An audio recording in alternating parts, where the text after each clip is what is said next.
தெரிஞ்சிருக்கணும். Women should be aware of நம்ம எப்படி இருக்கோம், நம்மளை யாரும் அசைக்க முடியாதுங்கிறது உங்களுக்கு உள்ளுக்குள்ளே இருக்கணும். சரியா? சில பேர் நினைப்பீங்க 10 லட்சம் பேர் எழுதுறானா, எப்படி இதை படித்து என்னத்தை எழுதி 10 லட்சம் சீட்லாம் உங்களுக்கு வேணாங்க, உங்களுக்கு ஒரு சீட்டு தான் தேவை. சரியா?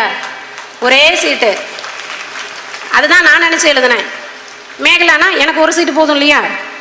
நான் நினச்சது நான் எழுதுறேன். என்ன நிறைய பேர் சொன்னாங்க அத்தனை லட்சம் எழுதுறாங்க, எப்படிம்மா அவன் சிட்டியிலேருந்து ஐஐடி ஏஐஎம் எல்லாத்துலேருந்து எழுதுறான், யூபிஎஸ்சி மோர்கொண்டு அப்படியே அச்சீவர்ஸ் டாப்பர்ஸ் இருக்காங்க, என்ன பண்ணுவேன்? எனக்கு வேணாங்க, அத்தனை சீட்லாம் வேணாம், எனக்கு தேவை ஒரே சீட்டு, அது இந்த மேகலாவுக்கு கிடைக்கும், அந்த நம்பிக்கை தான் எனக்கு. That is a self confidence. இதில் என்னென்னா நான் என்ன இன்ட்ரடியூஸ் பண்ணிக்கிறேன். பென்னாகிராம் டிஎஸ்பி 2017 குரூப் 1 கிளியர் ஆகி ஐம் பீங் போஸ்டட். இது என்னோடய ஃபர்ஸ்ட் போஸ்டிங். உங்களை யூஸ்வலாக நான் ஒரு 1000 பேரை பார்த்தேன்னா அவங்களுக்கு ஒரு 10 டிப்ஸ் சொல்லுவேன். ஆனால் இங்கே 25,000 20,000 பேர் இருந்தால் நான் என்ன பேசுகிறதுன்னு எனக்கு தெரில. பட் நீங்கள் கொடுக்குற ஆர்வம் எனக்கு உங்களுக்கு சில விஷயங்களை கன்வே பண்ணணுன்னு சொல்லுது. அதில் வந்து ஒரு 3 திங்ஸ் இம்பார்ட்டண்ட்டாக நான் சொல்ல விரும்புகிறேன். போலீஸ் டிபார்ட்மெண்ட்டில் இருக்கிறனால தினம் நாங்கள் நிறைய நிகழ்வுகளை பார்க்குறோம், என்ன நடக்குது அப்படிங்கிறதுல ஷேர் பண்ணுற வியூஸ் தான் இது எல்லாமே. அதில் ஃபஸ்ட்டு திங் உங்ககிட்ட சொல்கிறது என்னென்னா, அவாய்ட் ஸ்டேட்டஸ் அடிக்ஷன். நான் ஒன்று புரிஞ்சுக்கோங்க, நம்ம happiness is not around us. என்றைக்குமே சந்தோஷங்கிறது சந்தோஷமாக இருக்கிற மாதிரி அதில் காமிக்கலாம், ஆனால் உண்மையான சந்தோஷம் அது கிடையாது. அந்த இன்டர்நெட் மோகம், அந்த போதை, அந்த அடிக்ஷன், அதெல்லாம் தயவு செய்து வேண்டாம். இங்கே நான் நிறைய பேரை பார்க்கறதுனால இதை கண்டிப்பாக நான் சொல்லியே ஆகணும்னு நினைக்கிறேன். சரிங்களா? அதிலேருந்து கொஞ்சம் வெளியே வாங்க. நிறைய நல்ல விஷயங்கள் இருக்குது, இன்டர்நெட்டில் பார்க்க வேண்டியது, தெரிஞ்சுக்க வேண்டியது நிறைய விஷயங்கள் இருக்குது. அதனால் ஸ்டேட்டஸ்க்காக அடிக்ட் ஆகாதீங்க. சரிங்களா? அண்ட் அனதர் அதுலேயே இன்னொன்று முக்கியமாக சொல்ல வேண்டியது மார்ஃபிங் அப்படின்னு சொல்லுவாங்க. ஸ்டேட்டஸில் பிக்சர்ஸ் வைக்காதீங்க. சரிங்களா? உங்கள் ப்ரொஃபைல் வைக்காதீங்க, ப்ளீஸ் வைக்காதீங்க. சரியா? இது என்னோட ஒரு சிஸ்டர்லி ஆப்ளிகேஷனாக நீங்கள் எடுத்துக்கலாம்.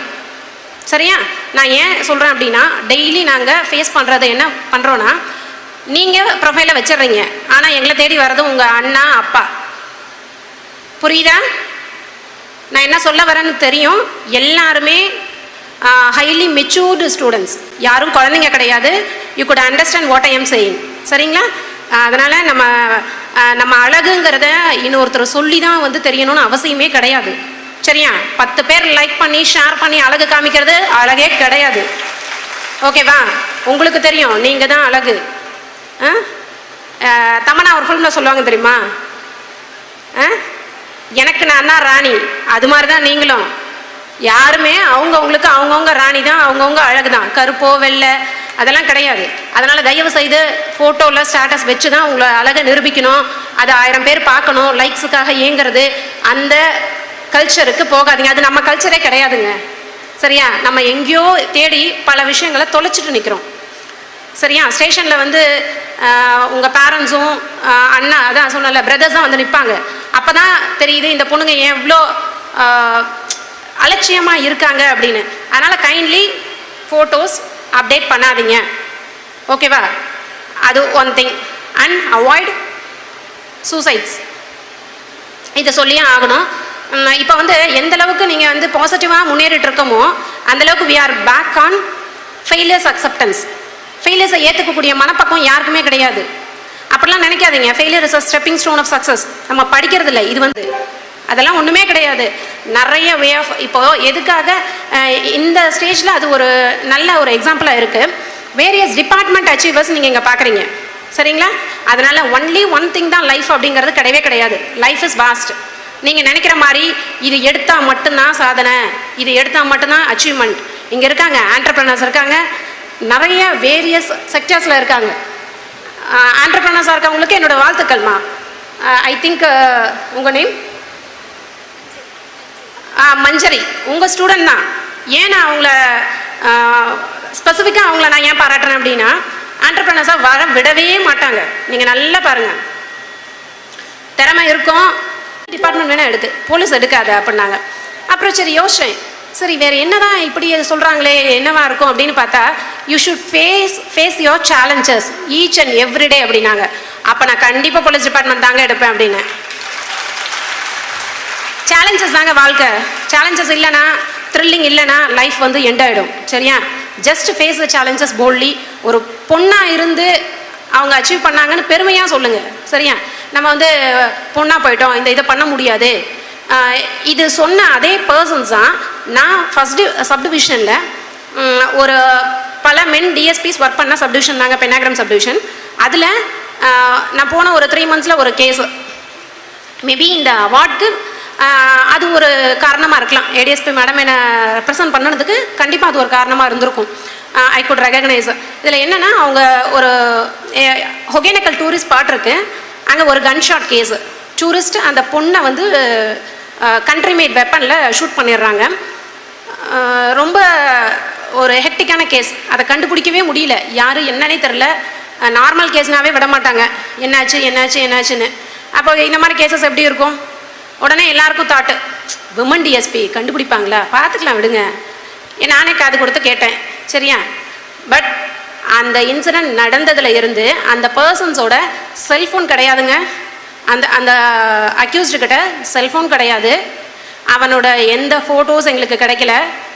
ஹாஸ்பிட்டாலிட்டி இந்த டேர்ம்ஸ் எல்லாம் வந்து சொல்லும்போதே உங்களுக்காகவே படைச்ச மாதிரி இருக்கணும். சரியா? ஒரு விஷயத்த பல கோணத்துலேயும் பல நேரங்கள்லையும் அணுகக்கூடிய திறமை ஒரு பொண்ணுக்கு தான் இருக்குது. இங்கேயே ஸ்டேஜில் பார்க்குறீங்க, கன்சீவாக இருந்து ஒருத்தங்க வந்திருக்கு. அந்த 3வது விஷயம் என்னென்னா, ஃபஸ்ட்டு உங்ககிட்ட சொல்லிட்டேன், avoid status addiction and avoid suicides அப்படி சொல்லிட்டேன்னா, என்ன எது எடுத்தாலும் அவாய்டுங்கிறாங்க. அப்போ என்ன தான் பண்ண சொல்கிறாங்க? Please be safe. Safety measures ரொம்ப முக்கியங்க. சரியா? சேஃப்டிக்கு நான் உங்கள் நார்மலாக அங்கே எங்கள் சப்டிவிஷனில் எல்லா உமன் காலேஜஸ்க்கும் போயிட்டு நான் சொல்கிற ஒரே விஷயம், காவலன் SOS ஆப்னு ஒன்று இருக்குங்க. இங்கேயும் சொல்லியிருப்பாங்க, உங்களுக்கு வந்து டிஎஸ்பிஸ் ப்ரமோட் பண்ணியிருப்பாங்க. பட் ப்ளீஸ் ஒரு விஷயம் தெரிஞ்சுக்கோங்க, நாங்கள் வந்து போலீஸ் டிபார்ட்மெண்ட் உங்களுக்கு ஹெல்ப் பண்ணணும்னு நினைக்கிறது வந்து டு த எக்ஸ்டென்ட் ஒரு லெவல் வரைக்கும் தான் நாங்கள் வி கேன் டூ. உங்களுக்கு சொல்லலாம், இந்த மாதிரி SOS ஆப் இருக்குது, இப்படி போங்க, இப்படி இன்ஸ்டால் பண்ணுங்கள், நெக்ஸ்ட் இதெல்லாம் வரும், இப்படி பண்ணிங்கன்னா. இன்ஸ்டால் பண்ணுறதை பற்றி உங்களுக்கு சொல்லணும்னு அவசியமே இல்லை. பேரை கேட்டுட்டா இந்த ஆப்பாண்டா பியூட்டி ப்ளஸ்ஸா எப்படியோ இருக்குது, பியூட்டி ப்ளஸ் அது என்னதான், அதை டவுன்லோட் பண்ணியே தீருவோம் யாராவது அதில் பார்த்துட்டோம்னா. ஆனால் அதெல்லாம் முக்கியம் இல்லைங்க. ஷேர் சாட்டோ டிக்டாக்கோ உங்கள் லைஃப்க்கு முக்கியம் கிடையாது. நிறைய பேருக்கு தெரியறதில்ல. காவலன் ஆப் டவுன்லோட் பண்ணுறீங்க இல்லையா, அதில் ரைட் சைடில் ட்ரிகர் மெக்கானிசம் அப்படின்னு ஒரு ஆப்ஷன் இருக்கும். அதை ஆன் பண்ணி வச்சிங்கன்னா சில நேரங்களில் உங்களால் பேச அவங்க ஈவன் அந்த ஃபோனை எடுக்கக்கூட முடியாது. அப்படி ஒரு ஹெக்டிக் சுச்சுவேஷன்ஸ் இருக்கும். நம்ம நினைக்கலாம் என்ன நடந்துற போது, எதுவுமே நடக்கிற வரைக்கும் அது தோணாதுங்க. நல்லா தான் போகும், நல்லா தான் இருக்கும், கூட வருவாங்க, பின்னாடி இருப்பாங்க, பேரண்ட்ஸ் ஹெல்ப்புக்கு வருவாங்க. எப்போவாது ஒரு சூழ்நிலையில் கண்டிப்பாக இக்கட்டாக நம்ம ஏதாவது மாட்டிப்போம். அந்த மாதிரி சுச்சுவேஷனில் கண்டிப்பாக உங்களுக்கு இந்த ஆப் தேவை. அப்போ என்ன பண்ணலாம், எடுக்கவே முடியாத சுச்சுவேஷன்னா அந்த மொபைலை இப்படி 3 times ஷேக் பண்ணிங்கன்னா போதும், ஆட்டோமேட்டிக்காக கண்ட்ரோல் ரூமுக்கு மெசேஜ் போயிடும். ஓகேவா? உங்களோட பேக் கேமரா ஆன் ஆகிடும், வீடியோஸ் இதாகும். கண்ட்ரோல் ரூமில் இமீடியட்டாக உங்களுக்கு காண்டாக்ட் பண்ணுவாங்க வித் ஹையர் கேர். சரிங்களா? அதனால் தெரிஞ்சுக்கோங்க, வெறும் ஷேர் சாட்டும் டிக்டாக்கும் நம்ம வாழ்க்கைக்கு எந்த விதத்தில் யூஸ் ஆகாது. ஒருத்தங்களை கிஃப்ட் பண்ணணும்னு நினைக்கிறீங்களா, அவங்கக்கிட்ட போய் பேசுங்க. ஏங்க உங்களை காவலன் SOS ஆப் இருக்கா, அதெல்லாம் கேளுங்க. கேட்டு பண்ணிங்கன்னா தான் உண்மையிலே அவங்களுக்கு நீங்கள் கொடுக்குற ஒரு கிஃப்ட்டு. அதெல்லாம் டவுன்லோட் பண்ணால் தெரியாத பெண்கள் எத்தனையோ பேர் இருப்பாங்க. சரியா? அவங்களுக்கு பண்ணி கொடுங்க. அவங்க ஒன்றும் பண்ண வேணாம். அப்படி எமர்ஜென்சி சுச்சுவேஷனில் அப்படி ஷேக் பண்ணால் போதும். படிக்காத எத்தனையோ பெண்கள் இருப்பாங்க, அவங்க எமர்ஜென்சிக்கு இது மாதிரிலாம் பண்ணுங்கள். சரியா? 3 விஷயம் சொல்லிட்டேன். இது இல்லாமல் ஜென்ரலாக நீங்கள் எல்லாமே யங்ஸ்டர்ஸ்னால என்னோட கைண்ட் ஆப்ளிகேஷன் டோன்ட் அப்படின்னு ஒரு 2 விஷயம் சொல்ல விரும்புகிறேன். டோன்ட் பிளேம் எனி மேல் பிளைண்ட்லி. புரியுதா? இங்கே இருக்க மேல் எல்லாரும் திட்டுவாங்க, இந்த அம்மா வந்து நின்றுட்டு பாரு உடனே என்ன சொல்கிறாங்க, யாரையும் நான் சொல்கிறது உங்களுக்கு தெளிவாக சொல்கிறேன், பிளைண்டாக பிலீவ் பண்ணாதீங்க. சரியா? எல்லாருமே வெல் மெச்சூர்டு. நான் திரும்ப சொல்கிறேன், நான் என்ன சொல்ல வரேன்னு தெரியும். ஒருத்தரை வந்து நீங்கள் வந்து கண்மூடித்தனமாக நம்பாதீங்க. எதுக்கு சொல்கிறேன் அப்படின்னா, ரொம்ப நல்லா சொல்லுவான், என்ன சொல்லுவான், உன் கண்ணு மாதிரி அழகு எதுவுமே இல்லை, இழுக்குது காந்தம் அப்படிமா. காந்தம் இல்லைங்க அது, நீங்கள் சிக்கிட்டீங்கன்னு அர்த்தம். சரியா? நல்லவங்களாக இருந்தால் தப்பே கிடையாது. நான் சொல்கிறதே பிளைண்ட்லி. அந்த ஒரு வார்த்தை உங்களை பார்த்து சொல்லியிருக்கேன், அடுத்த தெருவில் இருக்க இன்னொரு பொண்ணை பார்த்தும் சொல்லியிருப்பான். சரியா? ப்ளீஸ், நான் சொன்னது தான் வீக்கர் செக்ஸ். இந்த பொண்ணு யோசிச்சு முடிவெடுக்கும், இதுக்கிட்ட நம்ம ஜகஜா கில்லாடித்தனம் நடக்காது, ஸ்டைலாக போனால் நடக்காது, 2 கவிதை கொட்டிட்டா நடந்துராது, ஏமாத்திரலாம். ஐஸ்வர்யா ராய் வந்து உங்களுக்கு வந்து இத்தனை பேர் இருக்கிறதுனால இன்னொரு இதை ஷேர் பண்ணிக்கணும்னு விரும்புகிறேன். அதாவது மகளிர் காவல் நிலையம்னு சொல்லுவாங்க, உங்களுக்கும் தெரிஞ்சிருக்கும், இங்கே எல்லா இடத்துலையும் இருக்குது. அதில் நடந்த ஒரு இன்சிடெண்ட், நான் போன ஒரு 2 monthஸில் நான் அந்த பொண்ணை பார்க்குறேன். அந்த பொண்ணு இந்த மாதிரி ப்ராப்ளமில் வராங்க. அப்போ கேட்கும்போது அந்த பையன் சொல்கிறாங்க, என்ன சொல்கிறான் அந்த பையன், அந்த பொண்ணுக்கு கவிதைனா எனக்கு பிடிக்கும். அவன் சொல்கிறான் அந்த பையன், இந்த மாதிரி பொண்ணுங்களை வந்து மலருக்கு ஒப்பிடுவாங்க அப்படின்னு சொன்னோன்னே அந்த பொண்ணுக்கு அப்போ கூட ஒரு சந்தோஷம், பரவாயில்ல நல்ல பேராக தான் செலக்ட் பண்ணியிருக்கோம் அப்படின்னு சொல்லிட்டு. ஏன்னா அந்த பொண்ணுக்கு என்ன பிடிக்கும் என்ன பிடிக்காது அப்படின்னு சொல்லி பார்த்ததுக்கப்புறம் அதனால் அவன் சொல்கிறான். அந்த சுச்சுவேஷனில் அந்த பொண்ணுக்கிட்ட அதை சொல்லும்போது அந்த பையன் எங்ககிட்ட என்ன சொல்கிறான், நான் அப்போ ஒரு கவிதை சொன்னேங்க, அந்த எக்ஸ்ட்ரீம் ஸ்டேஜை தாண்டினதுக்கப்புறம் ஒரு கவிதை சொன்னதை கூட புரியாத ஒரு முட்டாளாக அந்த பொண்ணு இருந்தா, என்னப்பா கவிதை அப்படின்னு கேட்குறேன். நான் ஆர்வமாக கேட்பேன், ஏன்னா அடுத்த பேருக்கு சொல்லணும், தெரிஞ்சிருக்கணும். Women should be aware of நம்ம எப்படி இருக்கோம், நம்மளை யாரும் அசைக்க முடியாதுங்கிறது உங்களுக்கு உள்ளுக்குள்ளே இருக்கணும். சரியா? அது என்ன கவிதைன்னு கேட்டுக்கோங்க. பெண்களை வந்து மலருக்கு ஒப்பிடுவாங்க அப்படின்னு அந்த பையன் அந்த பொண்ணுக்கிட்ட சொல்கிறான். அப்போ வந்து உடனே எல்லாம் என்ன அந்த பொண்ணு சொல்லுது, பரவாயில்லடா நல்ல கவிஞர் தான் அப்படின்னு சொல்லிட்டு. அடுத்து அவனே சொல்கிறான், ஆண்களை வந்து வண்டுக்கு ஒப்பிடுவாங்க அப்படிங்கிறான். புரியுதா? நல்லா இருக்கா கவிதை? புரிஞ்சுதா புரியலையா? யாரும் குழந்தைங்க கிடையாதுங்க. சரியா? ஒரு வண்டு ஒரு மலர்கிட்ட அடுத்த மலர்கிட்ட தாவி போயிட்டே இருக்கும். சரியா? அப்போ அவன் சொல்கிறான், நான் சொன்ன கவிதை கூட தெரியாத முட்டாளாக இருக்க பொண்ணுக்கு நீங்கள் ஏன் மேடம் பேசுகிறீங்கன்னா, நாங்கள் எங்கெங்க பேசிட்டோம், அதுக்கப்புறம் நாங்கள் பேச முடியுமா? Can we speak? அதனால் செல்ஃப் இண்டிவிஜுவலாக உங்களை பற்றி தெரிஞ்சுருக்கணுங்க. பொண்ணுங்களை நெருப்புன்னு சொல்லுவாங்க, சொன்னதெல்லாம் கரெக்டாக தான் சொன்னாங்க, எதுக்காக சொன்னாங்கங்கிறதே தெரியாமல் போயிடுச்சு. நெருப்பு மாதிரி இருக்கணும் அப்படின்னு சொன்னது என்னென்னா, உண்மையிலேயே நல்லவங்களா அனலைஸ் பண்ணுறீங்களா, பேரண்ட்ஸ்கிட்ட சொல்கிறீங்களா, ஒரு அண்டர்ஸ்டாண்டிங்கில் இருக்கீங்க அப்படின்னா அவங்களுக்கு தீபமாகவும் இருக்கணும். சரியா? பிடிக்காதவனா நம்மளை நல்லா கலாய்க்கிறான் ஓட்டுறான், நம்மக்கிட்ட வேணுங்கிறதெல்லாம் எக்ஸ்பெக்டேஷன்ஸை மட்டும் சாட்டிஸ்ஃபை பண்ணுறான், அப்படி ஒரு கேடி பயலாக இருந்தால் கொளுத்திடணும். அதாவது அந்த வேகம் இருக்கணும், கிட்டையே நெருங்க விடக்கூடாது. சரியா?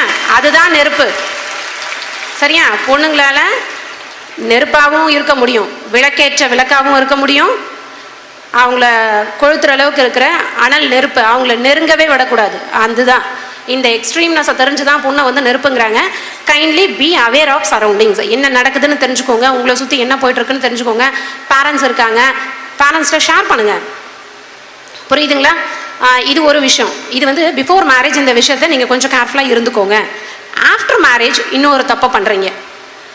Don't suspect your husband blindly. புரியுதா? எந்த இடத்துல எதை பண்ணணும்னு மாற்றி பண்ணுறீங்க. நான் ஃபஸ்ட்டு சொன்ன டேர்மாக நீங்கள் பிஃபோர் மேரேஜில் யோசிச்சிருக்கணும், அப்போ விட்டுருவீங்க. சரியா? செகண்ட் இந்த டேர்ம் சொன்னேன் இல்லையா, டோன்ட் ட்ரஸ்ட் எனி பர்சன் பிளைண்ட்லின்னு, இதை வந்து அங்கே தூக்கி போட்டுக்குவீங்க. போட்டுட்டு பாவங்க உண்மையிலே அம்மா கிட்டையும் மாட்டிக்கிட்டு பொண்டாட்டி, பெருமையாக சொல்கிறேன்,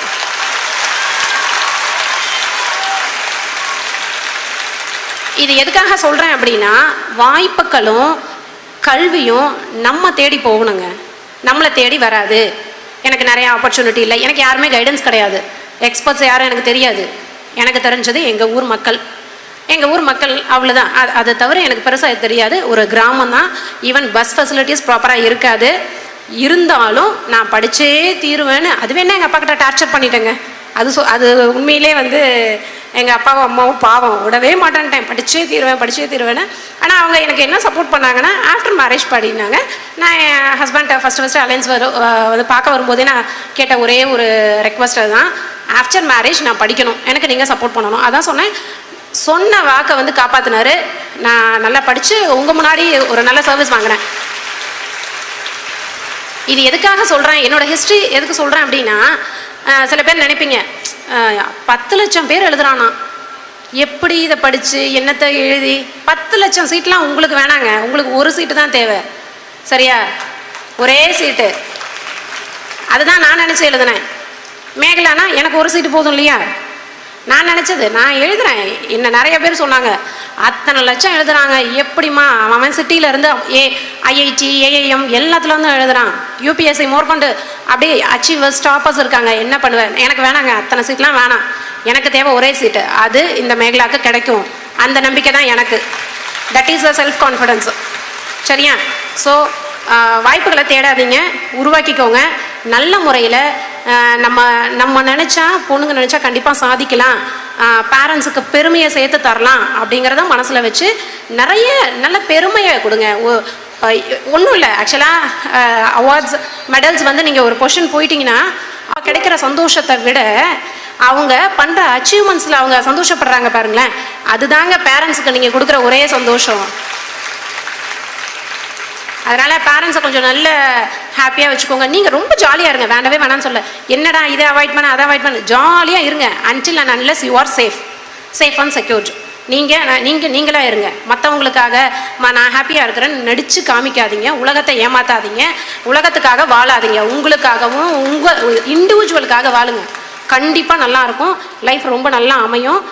அட் த சேம் டைம் இங்கே எல்லா இதுலேயும் வந்து யூனிவர்சிட்டிஸ் ஆகட்டும், காலேஜஸ் ஆகட்டும், எப்போவுமே ரெசிபியன்ஸ் வந்து பார்த்திங்கன்னா அவங்கவுங்க ஸ்டூடெண்ட்ஸை தான் முன்னிலையில் உட்கார வைப்பாங்க. நான் நிறைய இதில் பார்த்துருக்கேன். ஆனால் வேரியஸ் டிபார்ட்மெண்ட்டில் இருக்கிறவங்கள கூப்பிட்டு முன்னாடி உட்கார வச்சுட்டு அவங்கவுங்க அலுமினிஸை பின்னாடி உட்கார வச்சு பெருமைப்படுத்துகிறாங்க அப்படின்னா எக்ஸ்பெக்டிங் நீங்கள் நிறைய பேர் வரணும், அச்சீவ் பண்ணணும்னு. அப்படி இருக்கிற சேர்மன் அவர்களை நான் பாராட்டுறேன், முழு மனதார பாராட்டுறேன். I wish you all a very happy women's day. Belated இருந்தாலும் விஷஸ். Thank you.